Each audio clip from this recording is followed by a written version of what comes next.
I put my life in this thing, and finally I score a bullet. It's a nice feeling. So yeah, I'm happy because this is my life. I gave my life in this thing.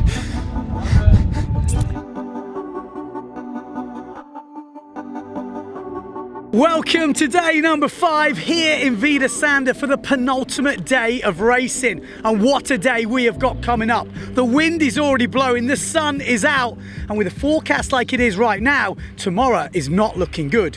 So it could be the last day. World Championship points are on the line, and obviously event victory. Let's go and find out who's going to take the points.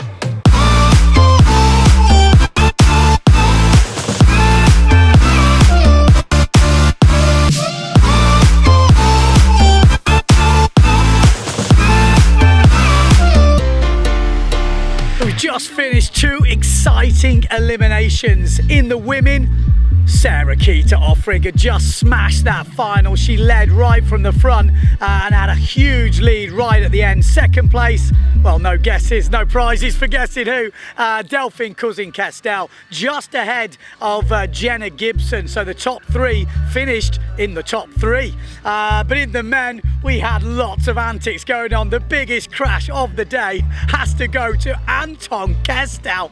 That was absolutely huge. But in the final, we were missing one man. The guy who was on form yesterday, 2 first place for Pierre Mordavon, he wasn't even in the final today. So it was left to Matteo Yukino to take home that final. Second place, the big man is back. Yes, Albo with a second place in that final. And third place, who's third in the overalls at the moment, Ross Williams. Julian Kittel is fighting back. Damien Arnoux makes his first final. It's all going on, and we're going straight back out there for the next elimination.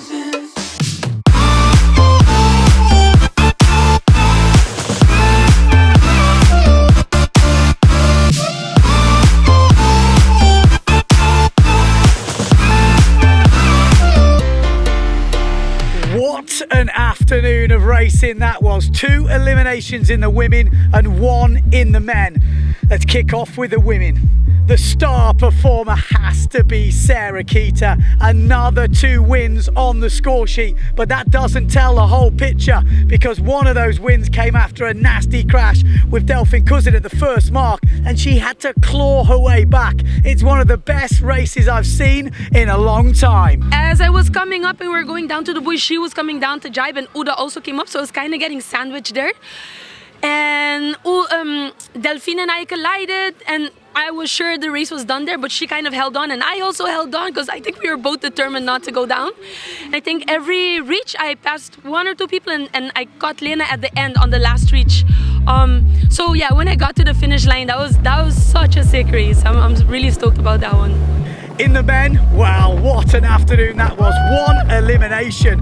We had most of the big guns making the final, even Antoine Albo, but as we know, he has not had the best event so far. Denmark this year will be one of the best events because we did a lot of slalom elimination. It was windy every day, but for me the result was not so good.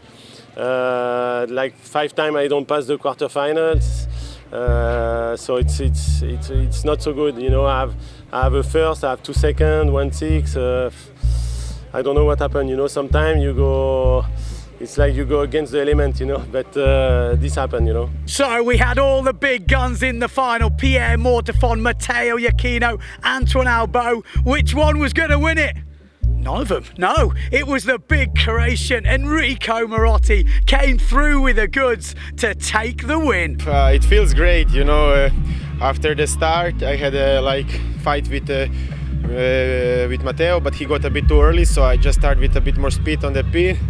I roll him, and from there on, I just told myself, okay, this is my heat. I'm gonna take it. And I was just go full. And I remind, it's crazy, but I remind of my friends in the heat, and as I do them from them. And also, like, when I cross the finish line, I remind myself of my first PWA 2012. So Enrico Marotti there taking his first win on the PWA Tour, and also with their best result on the PWA Tour in second place, Mardo Vrieswijk, yeah, the freestyler. He was absolutely killing it. Yes, finally. I mean, this event I think this was my 4th the finals. It was my first winners final, and I had a pretty okay start. I mean, I got third to the mark, so I was pretty surprised myself because everybody is so fast. And then fight it out with Gunnar to the third mart and finished his second, so I can be more happy. Third place, great performance from Basil Jacquin as well, and fourth was the first of the seeded riders, Matteo Yukino, and with that fourth place it moves him up into first place for the overalls. Yeah, it was good. Was feeling good the whole day. I did the first hit on 7.0, but then I swapped on to 7.8 as the wind dropped a little bit. It's really gusty, so it's better being on a bigger sail. And yeah, I was feeling really good on the water. Pierre Mortefon still in second, 4 points behind, so definitely advantage the Italian. But there is a big battle going on for third place. Maciek Rakowski sitting in third at the moment. It would be his first ever podium. But don't forget, we've got 1 day left. The forecast, as I said earlier, is not the best, but big sails, big boards. We could get a couple of eliminations tomorrow. It is set for an exciting last day here on the west coast of Denmark.